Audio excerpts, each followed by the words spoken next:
일본으로 같이 여행을 가자고 하고 여행보험에 가입하도록 하고 니코틴을 탄 음료를 마시도록 하여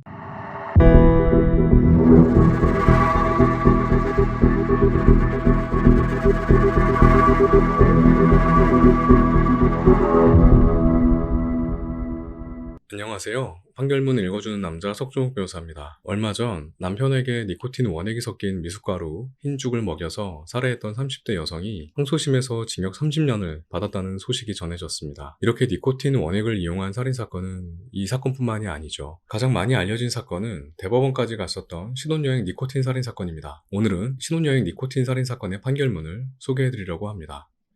판결, 사건 2018 고압 149, 살인, 살인미수, 보험사기 방지 특별법 위반, 상해, 강요, 피고인 우 땡땡, 판결 선고, 2018년 8월 30일, 주문, 피고인을 무기징역에 처한다.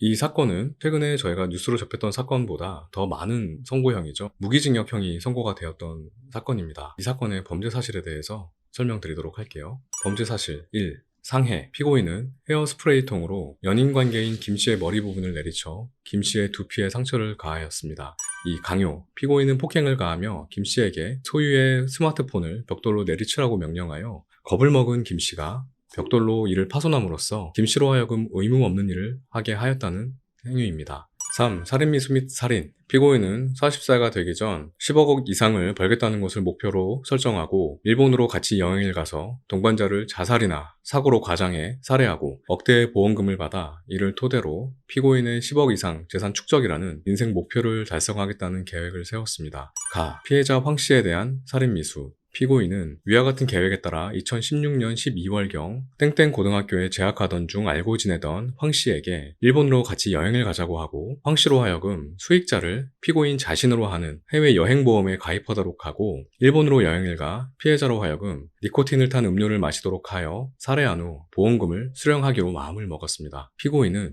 황씨에게 전자담배에 쓰려고 하니까 퓨어 니코틴을 인터넷에서 대신 구매해줘라 라는 부탁을 하였고 황씨로 하여금 퓨어 니코틴 10ml 2병을 구매하도록 하였습니다. 전자담배 상점을 황씨와 함께 방문하여 황씨 이름으로 전자담배 액상 2병과 퓨어 니코틴 5ml 1병을 사도록 하고 황씨로부터 건네받고 다음날 오전 황씨가 인터넷으로 대신 구입한 퓨어 니코틴 10ml 2병을 건네받은 후 같은 날 1억 5천만 원을 피고인이 받도록 하는 해외 여행보험에 가입하도록 한 후 출국을 하였습니다. 피고인은 황씨와 함께 오사카 도톤보리 관광을 함께 한 후 술을 마시고 황씨 몰래 치사량의 퓨어 니코틴 원액을 숙취 해소제에 넣은 후 황씨에게 숙취 해소제인 것처럼 마시도록 강권하였으나 니코틴의 역한 냄새 때문에 마시기를 거부하자 피고인은 다시 치사량의 퓨어 니코틴 원액을 물에 타서 황씨에게 마시도록 강권했지만 황씨가 소량만 마시고 모두 뱉어냄으로써 그 뜻을 이루지 못하고 살인은 미수에 그쳤습니다.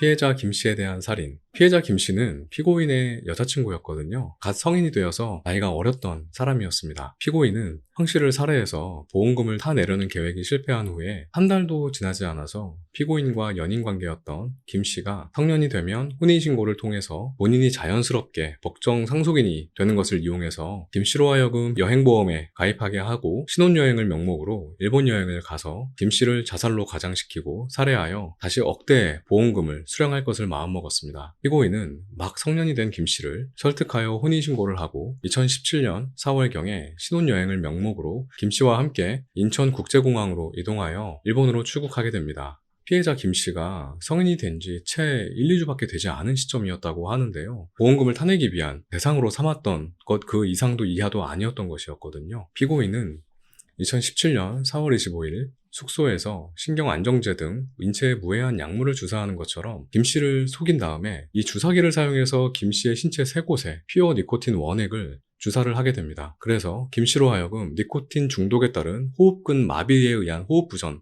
등으로 사망하게 해서 결국에는 살해에 이르게 됩니다. 피고인 우씨는 이 부분을 인터넷 검색을 통해서 치밀하게 공부를 하고 준비를 했던 것으로 밝혀졌습니다. 4. 보험사기 방지 특별법 위반. 피고인은 마치 김씨가 사고로 사망하거나 자살한 것처럼 보험금 1억 5천만 원을 배우자인 나에게 지급해달라는 취지로 보험사에 보험금을 청구하기에 이르렀습니다. 그런데 청구 내용에 보험사가 의문을 품게 되었고 보험사가 보험금의 지급을 거부함으로써 피고인이 그 뜻을 이루지 못하고 보험금 수령을 하는 것에 미수에 그치게 되었습니다. 결론적으로 이 사건에서 피고인 우씨에게는 김씨에 대한 살인, 상해, 강요죄가 인정이 되었고요. 보험사에 대한 보험금 사기 미수, 황 씨에 대한 살인 미수가 인정이 되어서 무기징역을 판단받게 되었습니다. 피고인하고 변호인은 어떤 주장을 했느냐. 살인 미수죄에 관해서는 피고인이 이 황 씨에게 건네서 마시도록 했던 니코틴 원액에 포함된 니코틴의 양이 치사량에 미치지 못한다는 주장을 하게 됩니다. 그래서 애초에 사망할 수 없는 정도의 독을 탄 음료를 먹였다는 것이죠. 이게 형사적으로는 불능범 또 내지는 불능미수라는 개념인데요. 예를 들면 내가 이 사람을 죽이기 위해서 독약을 탔는데 애초에 그 독약이 아니었거나 혹은 독약으로서는 치사량이 안 되는 양이었기 때문에 애초에 죽일 수가 없던 약물이었다고 보는 것이죠. 그런 경우에 이제 불능범 또는 불능미수라고 해서 결과는 발생하지 않았지만 범죄의 고의와 위험성이 크기 때문에 처벌을 해야 한다는 취지에서 처벌 대상으로 규정을 하고 있는 범죄입니다. 감형을 노리고 불능범이나 혹은 불능미수를 주장을 했던 것입니다. 피고인은 이 사건 범행 당시에 본인이 과대망상이 있었고 또 어떤 재산을 빨리 모아야 된다는 강박 이런 것들에 대한 정신병적인 질환 때문에 감경을 해달라 역시 파렴치한 주장을 하기도 했었습니다. 이러한 피고인과 변호인의 주장에 대해서 재판부는 다음과 같이 판시를 한 바 있습니다. 살인 미수죄에 관한 판단인데요. 재판부는 기본적으로 이러한 결과 발생이 가능했다라는 것을 판시하고 있는데요. 법원에서 진행된 의료 감정에 의하면 피고인이 황 씨에게 사용한 니코틴 원액 2방울의 니코틴 함량이 약 165mg이었다고 하는데요. 소위 말하는 반수치사량입니다. 노출된 집단의 50% 정도는 죽을 수 있는 유독한 물질의 양이라고 하는 것인데요. 반수치사량의 3배 이상을 초과하는 양이었고 한 방울만으로도 반수치사량을 초과하게 됩니다. 따라서 피고인이 준 니코틴을 마셨을 경우에는 사망의 결과라는 것을 배제할 수 없다는 것이었어요. 그래서 피고인은 이 양으로는 상대방이 죽을 수가 없는 양이었고 나는 단지 놀려먹을 정도의 양이었기 때문에 살인이 아니라고 주장을 했으나 재판부에서는 의료 감정 결과를 존중해서 니코틴 함량만으로도 충분히 살인의 결과가 이룰 수 있다라는 판단을 내리고 살인 미수로 판단을 하게 되었습니다. 이 법원이 조사한 증거들에 의해서 인정되는 다음과 같은 사정을 고려하면 판시 제3회 가항범죄사실 범행 당시 피고인이 보험금을 받을 목적으로 황 씨를 살해할 고의를 가지고 있었던 사실이 충분히 인정된다라고 판시하죠. 그 근거로서 피고인은 황 씨에게 치사량의 니코틴 원액을 마시도록 강권하고 범행 당시 피고인과 황 씨는 도수가 약한 칵테일을 3잔 정도 마셨는데 숙취해소제라고 하면서 그것을 마시도록 강요하고 니코틴의 역한 냄새, 담배에 썩은 내 아니겠습니까? 그런 냄새 때문에 더 이상 숙취해소제를 마시지 못하니까 이제는 물이라도 마셔라 라고 하면서 니코틴 원액 한 방울을 또 넣은 물을 마실 것을 강권했었습니다. 이거는 재판부에서 봤을 땐 죽이겠다고 계속 반복적인 행동을 한 것으로 판단을 한 것이죠. 두 번째로는요. 피고인이 검찰에서 니코틴을 마셨을 때 어떤 현상이 일어나는지 알고 싶었다. 인정한 진술이 있었다고 합니다. 황 씨가 니코틴 중독 증상을 심하게 겪었고 피고인은 그와 같은 황 씨의 상태를 보고 있었을 거 아니겠어요? 현장에서. 그런데도 불구하고 아무런 조치를 취하지 않았습니다. 놀려줄 의도였다면 상대방이 극심한 고통을 호소했을 때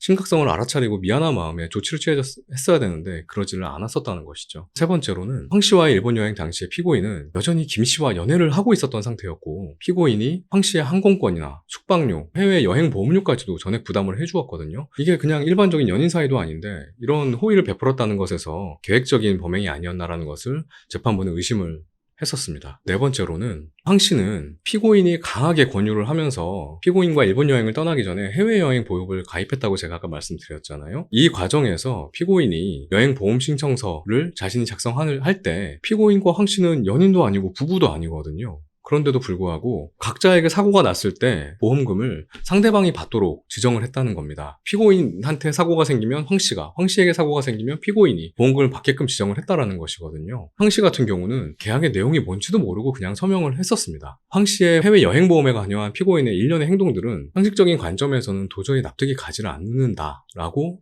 재판부는 봤습니다. 또한 피고인이 평상시에 써놓았던 메모장이 발견되었는데요.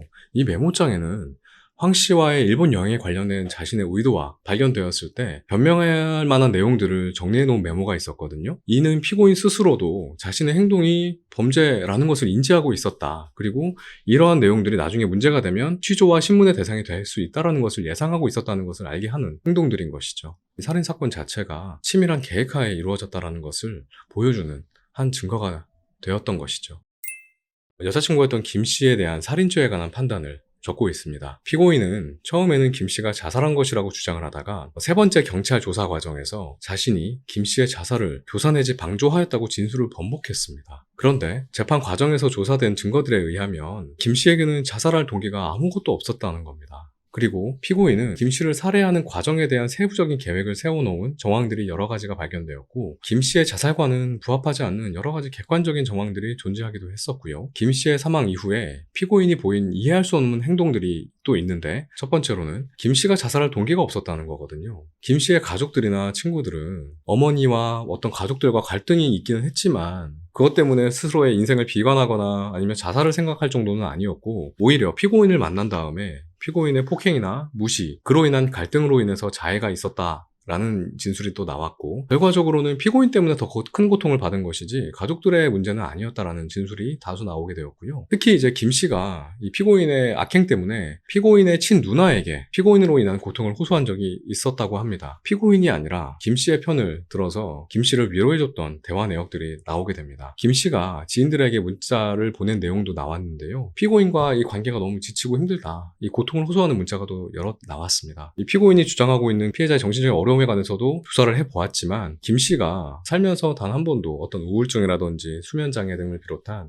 어떠한 정신과적인 질환도 치료를 받은 적이 없다라는 것이 밝혀지기도 했었고요. 김 씨는 피고인과의 일본 여행 가는 사실을 가족들에게 숨기기 위해서 자기의 친구에게 마치 그냥 너와 같이 여행을 갔다 온 것처럼 해달라라는 취지의 선의의 거짓말을 부탁하기도 했었고요. 귀국 후에 또 그 친구와 실제로 만날 약속까지도 정해놓았던 상태였습니다. 피고인 우 씨와 여행을 가기 직전인 2017년 4월 14일까지 피해자 김 씨는 알바몬이나 알바천국에서 수백 회에 걸쳐서 채용 정보도 확인하고 채용 문의들을 실제로 하였거든요. 또 김 씨의 일본 여행 가방 내용물에는 3박 5일의 분량의 옷가지들이 들어가 있었습니다. 김 씨 같은 경우는 여행 이후에 자기의 삶과 생활에 대해서도 계속 계획을 하고 있었고 약속들을 잡아놓은 상태였다는 거예요. 여행 중에 자살을 하기 위한 어떠한 준비했던 내용도 발견되지 않았습니다. 김 씨가 자신의 휴대전화로 2017년 4월 3일 임신 중 매운 음식 걱정되시나요? 라는 검색을 하거나 우로 시작하는 단어, 우씨성을 가진 아기 이름, 우씨 남자 이름, 당시에 이 피해자 김 씨는 우씨의 아이를 해중에 임신하던 상태였던 걸로 보입니다. 피고인도 김 씨가 임신했을 가능성에 대해서도 그럴 수 있다라는 진술을 한 적도 있고요. 평소 피임을 하지 않고 성관계를 가졌다는 점, 김 씨의 부검 감정서에서도 정액 양성 반응이 나왔다고 합니다. 혼인신고까지 마친 마당에 김 씨가 피고인에게 임신 사실을 거짓으로 말할 까닭이 당연히 없을 거고요. 김 씨는 당시 임신했다고 믿었거나 임신을 기대하고 있었던 것으로 추측이 됩니다. 임신을 생각하고 있었던 사람이 갑자기 자신의 목숨을 끊는다라고 하는 것은 상식적이지 않은 일인 것이겠죠. 김 씨의 주변인 11명과 또 면담도 진행을 했었다고 하거든요. 근데 그 면담 결과에서도 김 씨에 대한 심리 부검 결과라고 하는데요. 김 씨의 자살 가능성은 없다라는 심리 부검 결과도 나오게 됩니다. 김 씨에게 자살할 아무런 동기를 찾아볼 수 없는 반면에 피고인에게는 자신의 목표를 달성하기 위해서 김 씨를 살해할 충분한 동기가 있었죠. 첫 번째로 40살이 되기 전까지 10억을 모으겠다는 목표를 세우고 있었는데, 우습게도 당시 피고인의 재산 현황이라든지 피고인이 운영하던 카페 매출이 월 약 100만 원이었다고 하거든요. 이게 뭐 이걸로 돈을 벌 수 있었겠습니까? 피고인의 장래 희망, 본인의 직업이 아니라 장래 희망입니다. 서울특별시 7급 공무원이 장래 희망이라고 적어 놓았거든요. 이러한 사정에 비추어서는 정상적인 방법으로는 10억이라는 재산을 절대 달성할 수가 없을 상황이었겠죠. 피고인은 이 사건 범행 전인 2015년 말에 김 씨를 보험에 가입시킨 뒤 살해하겠다는 계획을 세우고 자신의 일기장에 김 씨랑 싸우고 설득해서 보험에 가입시킨다, 예상금액 10억이라는 메모를 해놓기도 하였습니다. 다음으로 김 씨가 성인이 된 2017년 4월 12일 로부터 2일 뒤인 2017년 4월 14일 양가 가족들 몰래 혼인신고를 하고, 그로부터 딱 10일 뒤인 2017년 4월 24일에 김 씨가 해외 여행보험에 가입을 하게 됩니다. 사망을 하게 되면 보험금 1억 5천이 나온다는 내용이었고요. 피고인과 일본으로 출국을 하면서 만약에 일본에서 김 씨가 실제로 사망에 이른다면 피고인 우 씨가 배우자이자 상속인으로서 거액의 보험금을 수령하게 되는 상황이었던 것입니다. 피고인은 제가 앞에서 말씀드린 것처럼 이러한 자신의 목적을 달성하기 위해서 꼼꼼한 계획을 구상했거든요. 피고인은 피해자 황 씨를 통해서 자신이 직접 드러나지 않는 방법으로 니코틴 원액을 구입한 거, 실제로 본인이 전자담배 쓸 거라면 뭐하러 남에게 시키고 본인이 드러나지 않는 방법으로 니코틴을 구매하겠습니까? 애초부터 살해할 계획에 도구로 쓰이기 위해서 본인이 드러나지 않는 방법으로 구매를 했다라고 재판부는 판단했고요. 피고인은 2016년 연말에 네이버나 다음 포털에다가 이런 것들을 검색합니다. 남양주에서 발생한 니코틴 살인사건. 실제 사건을 검색을 하거든요. 관련 기사를 검색을 하면서 니코틴을 이용한 살인을 소재로 한 소설까지도 보고 참고를 하기에 이릅니다. 이것이 핸드폰에 저장되어 있던 내역이 증거로 나오게 되었거든요. 위 기사에는 통상적으로 알려진 니코틴의 급성 치사량 내용이 담겨 있었고, 피고인은 유튜브에서도 약을 녹여서 혈관을 주사하거나 또 가루약 혈관 주사 이런 것들까지 검색을 했던 내역이 또 나오게 됩니다. 이 혈관 주사 방식은 김 씨의 몸에 니코틴 원액이 주입됐던 바로 그 방식이었던 것이죠. 피고인은 살인 범행 일기를 남겼는데요. 일기에 적힌 세부 계획들은 이 사건에서 상당 부분 현실화되었던 것이었거든요. 특히 2017년 4월 21일자 음성 메모가 있는데요. 파렴치한 메모들이 남겨져 있거든요. 피고인이 범행을 전후로 해서 살인 관련 증거를 인멸하고 수사기관을 기망하기 위해서 거짓 정보들을 날조하는 계획까지도 아주 치밀하게 준비하고 있었다는 것을 보여주는 음성 메모였습니다. 2017년 5월 9일자 메모예요. 김 씨의 사망 원인이 자살로 판명되도록 하는 사정들을 정리한 내용이 나왔고, 이 사정들은 실제로 수사 초반 김 씨의 자살을 강변하는 과정에서 본인이 진술했던 내용의 주요 뼈대로 작용하게 됩니다.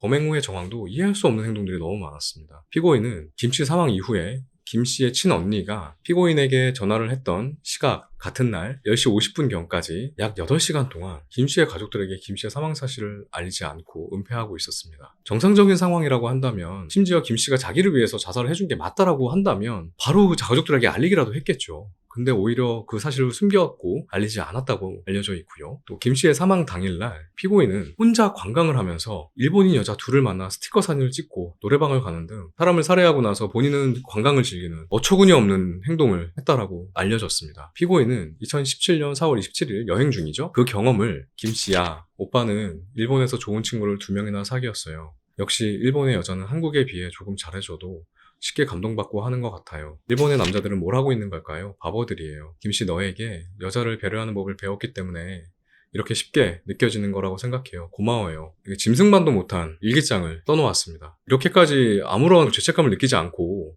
여행을 즐기면서 이런 일기장을 바로 쓸 수 있는가? 라는 부분들 때문에 참 저도 이 사건을 준비하면서 많이 화가 나기도 했었고, 이 부분을 어디까지 또 말씀을 드려야 될까 고민도 했었던 내용입니다. 그리고 피고인은 범행 후에 이 화면에 나와 있는 것처럼 이런 일기를 또 남기게 됩니다. 예상 보험금의 액수라든지 경찰 조사를 받을 때 어떻게 대응을 할 것인가, 어떻게 진술을 할 것인가에 대한 내용들이 주를 이루고 있습니다. 심신 상실을 주장했었거든요. 재판부 가차없습니다. 피고인에 대한 사이코패스 검사를 진행을 했습니다. 그 결과 40점 만점이라고 하거든요. 그 중에서 26점이 나왔어요. 높은 수준의 반사회적인 망상장애나 조현 관련 장애, 정신장애 추산케 하는 점수이긴 하지만 실제로 피고인은 그러한 증상을 보인 적은 없습니다. 답변 내용 자체나 테스트 자체를 본인이 피해 망상이 있는 것처럼 조금 더 의도를 한다면 나올 수 있는 점수이고, 실제로는 피고인이 심신상실 상태에 있을 정도의 어떤 치료 내역이라든지 실제 그런 정신 상태가 아니었기 때문에 감형에 반영할 수 없다라는 입장을 명확하게 내렸고요. 재판부는 피고인과 또 변호인이 주장했던 모든 주장에 대해서 아주 상세하게 반박하면서 전부를 받아들이지 않았습니다. 재판부는 피고인 우 씨에게 무기징역을 선고를 하게 되었고요. 주요했던 내용으로는 이 살인 범행이 수개월 전부터 치밀하게 계획이 되었었고, 피고인이 이제 막 성년이 된 정말 꽃다운 나이의 어린 피해자들을 유인해서 그들의 사망을 전제로 보험금을 벌겠다는 목적으로 살인을 감행하고, 그중 한 명은 낯선 이국의 땅에서 비참하게 살해된 결과에 이르게 되었다는 점을 강조하고 있었습니다. 피고인은 자신이 정상적으로 성장할 수 있도록 제대로 된 보살핌을 받지 못해서 이렇게 되었다면서 가족이나 사회에 잘못을 전가했습니다. 설령 가족이나 이 사회에 피고인을 돌보지 못한 어떠한 잘못이 있다고 하더라도 이 사건 피해자들은 피고인에 대해서 아무런 잘못도 하지 않았잖아요. 선량하고 무고한 어린 여성들이었습니다. 이렇게 잔혹하게 살해하고 보험금을 청구하려고 했던 범죄에 대해서는 엄정한 처벌이 필요하다라고 하면서 피고인에 대해서 무기징역을 선고했던 사건이었습니다. 이 사건은 44가 되기 전에 10억 이상의 돈을 모으겠다 라는 허황된 목표를 가지고 자신의 노력은 전혀 없이 타인의 생명을 담보로, 특히나 자신의 아이를 임신했을지도 모르는 여성을 상대로 니코틴을 먹여서 살인을 하게 하고 그 과정에서 여러 가지 강요와 부상을 입히는 사건들이었거든요. 그야말로 현대사회의 황금 만능주의에 대해서 그 이상을 보여준 사건이라고 생각이 들었습니다. 메모장에서 보여졌던 그러한 치밀한 계획이나 인면수심의 그 메모들, 내용들 제가 보면서 사람이 이렇게까지 할 수 있는가에 대한 부분을 다시 한번 생각을 하게 되었던 사건이고요. 사형 판결이 내려지지는 않았지만 피고인이 이 무기징역이라는 무거운 형을 살아가면서 자신의 잔혹한 행동들에 대해서 돌아보고 죄를 뉘우치는 과정이 반드시 필요할 것 같아 재판부가 죽음보다도 더 고통스러울 수 있는 무기징역 판결을 내렸다라는 생각이 들었습니다. 지금까지 판결문 읽어주는 남자 석종욱 변호사였습니다. 다음에도 더 흥미로운 판결문으로 여러분께 인사드리겠습니다. 감사합니다.